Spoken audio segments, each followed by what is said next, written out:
Hello, ladies and gentlemen. Welcome to GDMFX's Everyday European Session Market Outlook. I'm back again, Martin Panev, Chief Account Executive and Trading Analyst, GDMFX. And we start, as usual, with the North American markets. Basically, nothing interesting there last week. Dow and NASDAQ went sideways. The DXY is down just a little bit.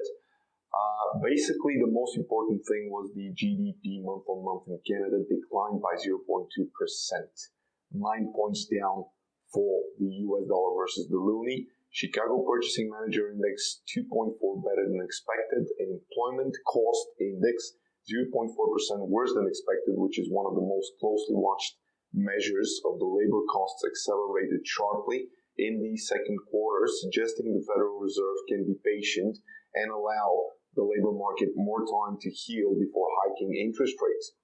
The US dollar finished Friday's session with monthly gains against most of its rivals, but with this week's data showing the US economy grew at the slower than expected rate in the second quarter, and the wage inflation during the same period was weaker than previous data, we can see a not so impressive weekly performance for the US dollar. Today, we're going to see the ISM manufacturing PMI and the prices paid and construction spending month on month.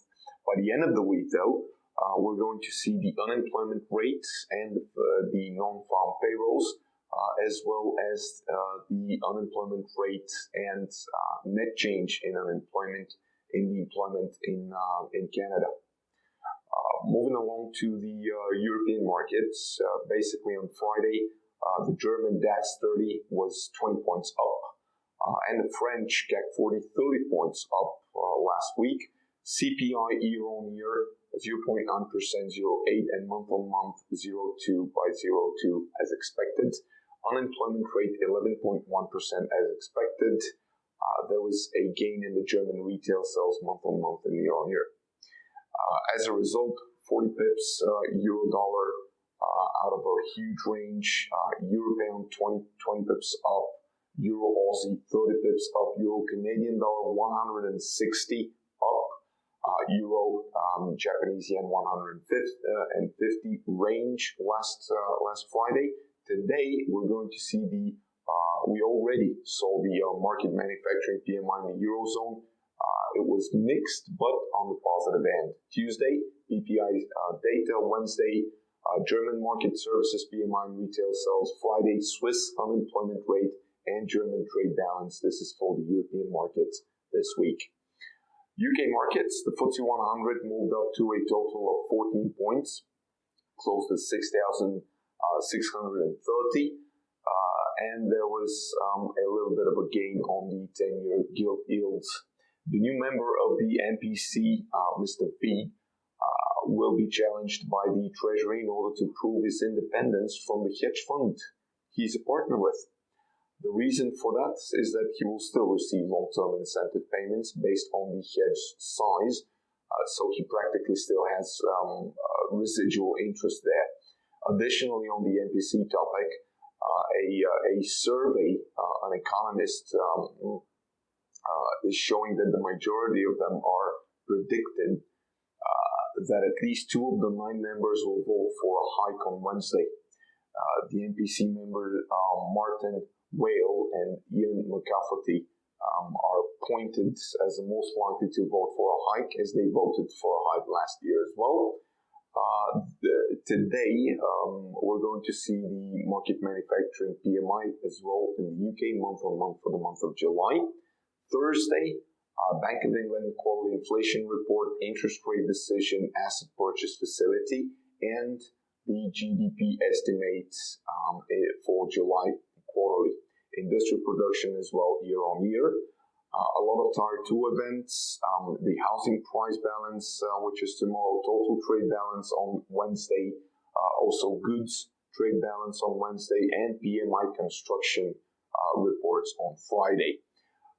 The biggest mover, of course, last week was the pound versus the Canadian dollar, 15 points up out of almost 20 points range.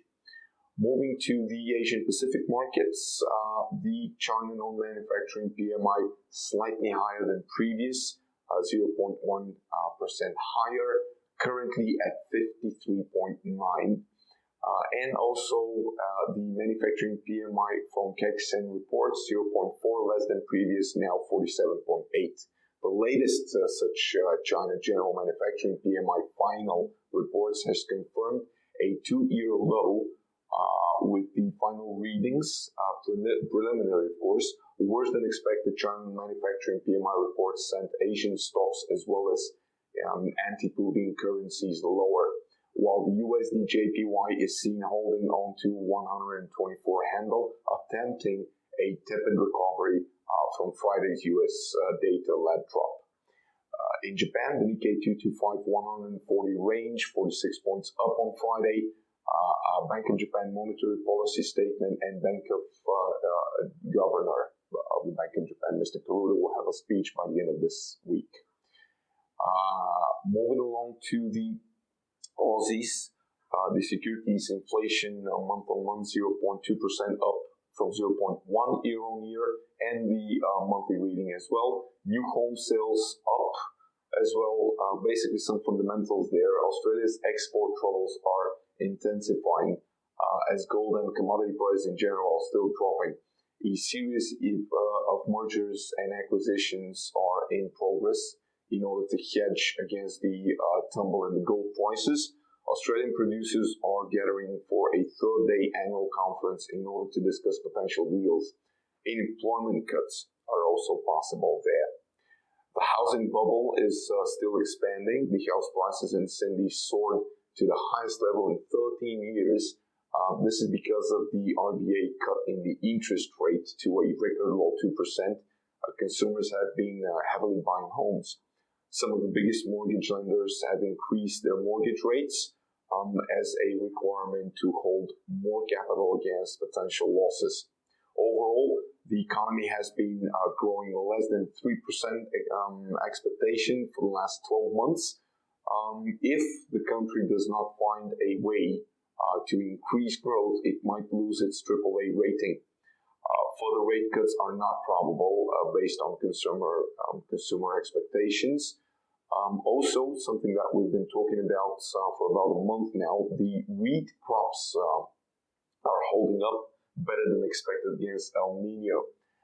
The recent rainfalls have contributed enormously. The output is 23.5 million metric tons compared to an estimate of 23.6 and 23.7 last year. Australian crops are made in August and September, so future monitoring is crucial. Moving along to the commodities markets, the S&P 500 index had a range of 14 points on Friday, currently at 2,095. Gold had a range of $23, trading at 1,095 per troy ounce currently. Silver had a range of 45 cents at 14.75 currently. The WTI had almost $2 range, 1.90 at 46.60 now. Natural gas is trading at $2.75 at the moment, range of 8 cents on Friday. Some fundamentals here: Iran can boost oil production in 1 week after international sanctions are lifted, and OPEC's refusal to accommodate Iran in export markets would result in lower crude prices. This is what the oil minister said. Production can increase by 500,000 barrels in a day within a week after sanctions, and by 1 million barrels a day within a month following that. Moving on to the gold. Gold and silver fell in early Asia today on Monday after Chinese PMI final data for July came out and weaker than expected. Natural gas futures fell to a 3-week low on Friday, as forecast for mild weather across the U.S. in the weeks ahead dampened the demand expectations for the fuel. Crude oil stock exchange are due on Wednesday. The natural gas storage exchange are due this Thursday. This is all from me from today. Thank you very much for your attention. I wish you a successful trading day. Cheers.